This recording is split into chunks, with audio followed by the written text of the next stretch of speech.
මිනාසාන් කොනිචිවා. අද ඉඳන් අපි ජපන් භාෂාව මුල ඉඳන්ම යම් කෙනෙකුට ජපන් භාෂාව මුල ඉඳන්ම ඉගෙන ගන්න ඕනේ නම් මම ඒකට උදව්වක් වෙන්න තමයි අපි හනාමි ලැන්ග්වේජ් ස්ටඩීස් ඔස්සේ ජපන් භාෂාව පාඩම් මාලාවක් විදිහට කරන්න බලාපොරොත්තු වෙන්නේ. ඉතින් අපි අද පටන් ගමු මුලින්ම ජපන් භාෂාව ගැන පොඩ්ඩක් කතා කරලා. ජපන් භාෂාව ගැන කතා කරොත් හරිම ලස්සන භාෂාවක්. අපිට ඉතා ඉක්මනින් ඉතා ලේසියෙන් ඉගෙන ගන්න පුළුවන් භාෂාවක්. ඉතින් ඔයාලා හැමෝම මේ වෙද්දී ලංකාවේ ලෝකේ හැමතැනකම ජපන් භාෂාව හරියට ඉගෙන ගන්නවා. ගොඩක් අය, ගොඩක් දරුවෝ, තරුණ පිරිස විශේෂයෙන්ම විදේශ රැකියා අවස්ථා සොයා ගැනීමේ අපේක්ෂාවෙන් ජපන් භාෂාව හදාරනවා. පාසල්වල දරු දැරියෝ විභාගවලට අපොස සාමාන්‍ය පෙළට, අපොස සුස් පෙළට, ඊළඟට ජපන් භාෂා ප්‍රවේලිකතා විභාග JLPT exams වලට ඉගෙන ගන්නවා.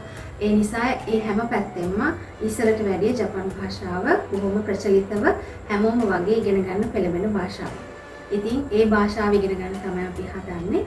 ඉතින් මුලින්ම පොඩ්ඩක් කතා කරොත් ජපන් භාෂාවේ අක්ෂරමාලා.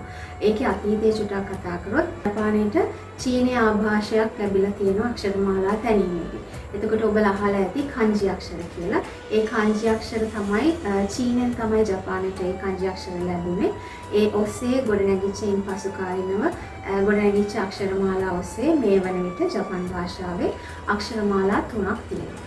එතකොට ජපන් භාෂාවේ තියෙන අක්ෂරමාලා 3 එකක් හිරගන, අනිත් එක කතකන, අනිත් එක kanji. එතකොට හිරගන, කතකන. ඔයාලට ඒ දෙක කතා කරලා දෙන්න නැත්නම් ඒක උච්චාරණය කරද්දී අලට ඇහෙන ඇති හිරගන, කතකන කියලා. එතකොට ගන කන ඇහෙනවානේ. එතකොට ඒ දෙක අපි හඳුන්වනවා කන අක්ෂරමාලා කියලා. මොකද්ද අපි හඳුන්වන්නේ? කන අක්ෂරමාලා කියලා හඳුන්වනවා. ඊළඟට අක්ෂරමාලාව තමයි kanji. නැත්නම් රූපාක්ෂර. ඒ කියන්නේ kanji කියන්නේ අපේ චීනයෙන් ජපානයට ආව අක්ෂරමාලාවේ මේ kanji අක්ෂර වලින් අපිට සම්පූර්ණ වචනයක් එක අකුරකින් ලියවෙනවා. ඒකට තමයි රූපාක්ෂර නැත්නම් kanji අක්ෂර වෙන්නේ. එතකොට අපි කිව්වොත් අම්මා කියලා හහ කියලා අකුරු දෙකකින් කියද්දි අපි ඒක තනි අක්ෂරයකින් ලියනවා. මේවට අපි kanji අක්ෂර කියලා කියනවා. එතකොට මේ හිරගන, කතකන, kanji. අපි පොඩක් බලුවොත් හිරගන අක්ෂර කියන්නේ ජපන් ජාතිකයන්ටම ආවේනික වෙච්ච ජපන් ජාතිකයන්ගේ native language.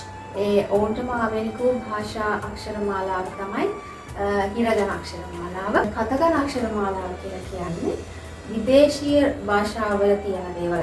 අපේ නම්, අපේ රටවල්, එතකොට විදේශයන්ගෙන් ජපන් භාෂාවට භාවිත වෙන වචන දැන් ටේබල් කියන එකට ජපන් භාෂාවෙන් තේබුරු කියලා කියනවා. ඒක ලියන්නේ අපි මේ කතකන අක්ෂරමාලාව පාවිච්චි කරලා.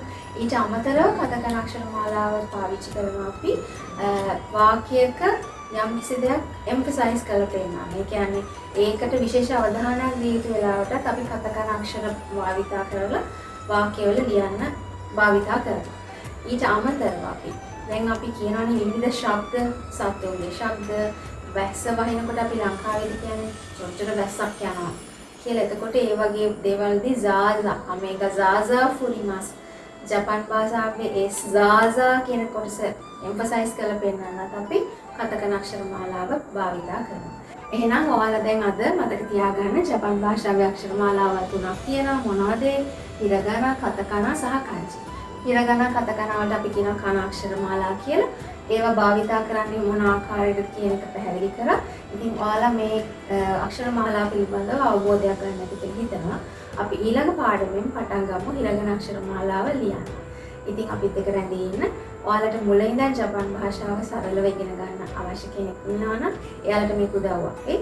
අපි ඊළඟ පාඩමෙන් හම්බ වෙමු. හදන්නේ